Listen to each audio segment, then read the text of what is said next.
Oke, berikutnya melanjutkan yaitu tentang psikologi pendidikan. Psikologi pendidikan di sini ada beberapa ahli psikologi yang menyatakan tentang definisi psikologi pendidikan.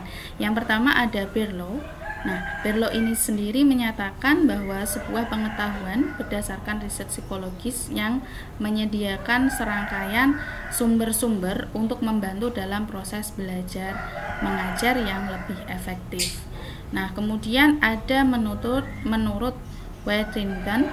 Nah, di sini psikologi pendidikan itu dipahami sebagai studi sistematis tentang proses-proses dan faktor-faktor yang berhubungan dengan pendidikan manusia. Jadi segala sesuatu yang berkaitan dengan proses, berkaitan dengan faktor-faktor yang berhubungan dengan pendidikan, itulah yang disebut dengan psikologi pendidikan menurut Whittington. Yang berikutnya menurut Arthur S. Gieber. Nah, Arthur S. Gieber ini menyatakan bahwasanya psikologi pendidikan itu merupakan subdisiplin psikologi yang bersifat terapan atau applicable yang berkaitan dengan masalah kependidikan. Di antaranya yaitu untuk penerapan prinsip belajar, pengembangan kurikulum, kemudian juga skill, evaluasi, dan kemampuan diri, serta lain-lain. Dan yang terakhir ada pendapat menurut Blonsky. Nah, Blonsky ini sendiri menyatakan psikologi pendidikan merupakan cabang dari psikologi terapan yang mempelajari apa, yaitu mempelajari tentang penerapan beberapa tinjauan terkait psikologi teoritis. Nah, jadi di sini menurut Blonsky, psikologi pendidikan itu tidak hanya yang bersifat teoritis saja, namun dari yang teoritis tersebut diaplikasikan dalam ranah pendidikan yang lebih applicable, yang bertujuan untuk proses pendidikan dan pengajaran. Nah, berikutnya di sini saya memberikan kesimpulan tentang psikologi pendidikan. Nah, secara sederhana psikologi pendidikan itu dapat dipahami sebagai penerapan psikologi yang mempelajari beragam isu atau pola perilaku individu ataupun kelompok dalam ranah pendidikan sebagai upaya mendewasakan manusia, sebagai upaya untuk mencapai tujuan dari pendidikan. Nah, jadi secara sederhana psikologi pendidikan dapat dipahami sebagai ilmu terapan psikologi yang mempelajari tentang beragam isu dalam dunia pendidikan. Isu apapun itu isu atau permasalahan apapun itu, baik permasalahan dalam belajar, permasalahan dalam menangani siswa, permasalahan dalam ranah kognitif, afektif, dan lain sebagainya. Berikutnya, psikologi pendidikan itu apa sih pentingnya? Nah, di sini kita bahas urgensi tentang psikologi pendidikan. Davis menyatakan bahwa pentingnya psikologi pendidikan itu dilatar belakangi sangat sedikitnya solusi bagi permasalahan sehari-hari guru di dalam kelas. Nah, jadi permasalahan-permasalahan guru setiap hari di dalam kelas itu banyak sekali. Mulai dari tentang keaktifan siswa, kemudian juga keefektifan kelas. Nah, ini menjadi hal-hal yang masalah besar bagi guru. Nah, hal-hal tersebut nanti akan dapat terurai dengan adanya psikologi pendidikan ini.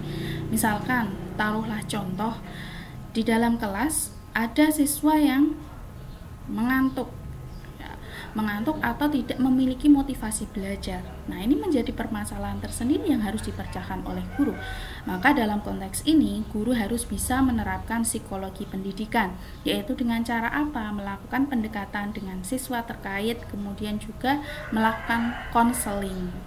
Jadi diberikan arahan, diberikan reinforcement atau begitu juga diberikan motivasi supaya anak tadi dapat berubah menjadi lebih baik. Nah, berikutnya ada pendapat dari Kelly. Nah, tugas psikologi pendidikan itu untuk memberikan pengetahuan tentang sifat bawaan anak, kemudian tentang growth atau pertumbuhan dan develop, perkembangannya, hakikat, maksud dan tujuan pendidikan, tentang metode dan prosedur ilmiah, dan lain-lain yang berkaitan dengan pendidikan.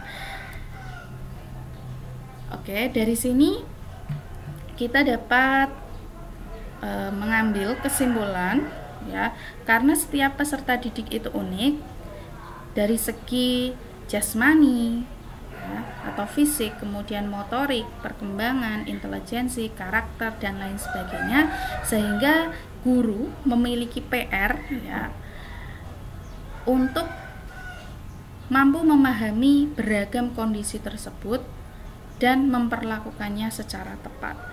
Nah, jadi misalkan dalam kegiatan belajar mengajar, guru tidak bisa serta-merta menggunakan satu metode saja untuk semua anak yang di dalam kelas. Namun nanti harus dipertimbangkan kira-kira metode ini, ya, saya terapkan di dalam kelas A, apakah bisa sesuai atau tidak. Untuk anak A apakah bisa sesuai atau tidak, karena masing-masing anak ini memiliki kecenderungan kompetensi yang berbeda-beda. Ada yang kecenderungannya adalah dalam ranah kognitif, ada yang kecenderungannya dalam ranah psikomotorik atau dalam ranah afeksi. Nah, di sini perlu pemahaman guru terkait kompetensi, ya, 3 dimensi kompetensi siswa.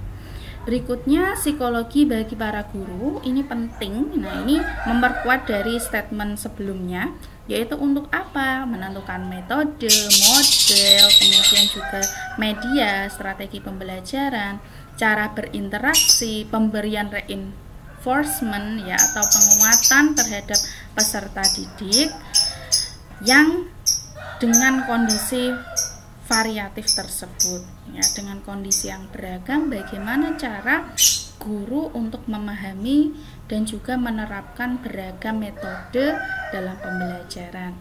Nah, tujuannya untuk apa? Ya, tujuan knowing, ya, mengetahui tentang psikologi pendidikan, and mastering, yaitu menguasai atau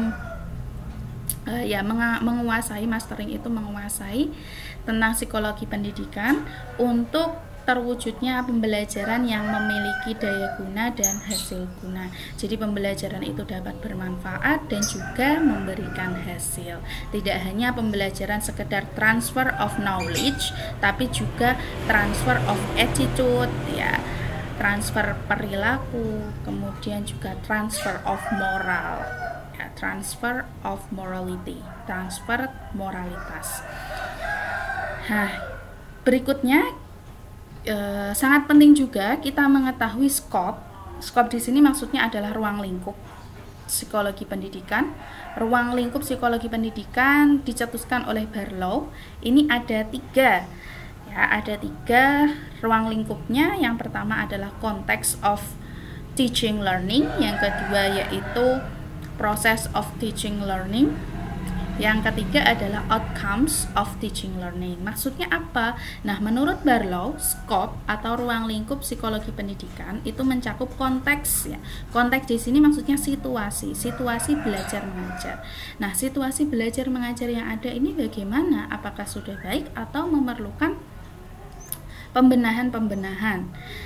Nah, berikutnya ada process of teaching learning. Proses belajar mengajar. Nah, proses belajar mengajar ini menjadi ruang lingkup juga psikologi pendidikan untuk mengetahui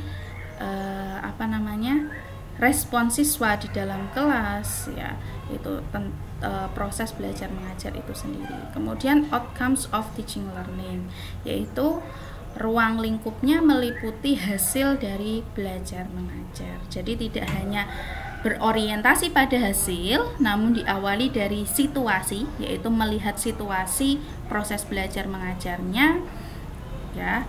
Kemudian juga proses teaching learningnya, yaitu proses belajar mengajar, dan diakhiri dengan hasil. Jadi hasil belajarnya itu seperti apa, nanti diberikan evaluasi. Nah, ketiga hal ini sangat penting, ya, sangat penting dan menjadi aspek-aspek yang sering dibahas dalam psikologi pendidikan. Berikutnya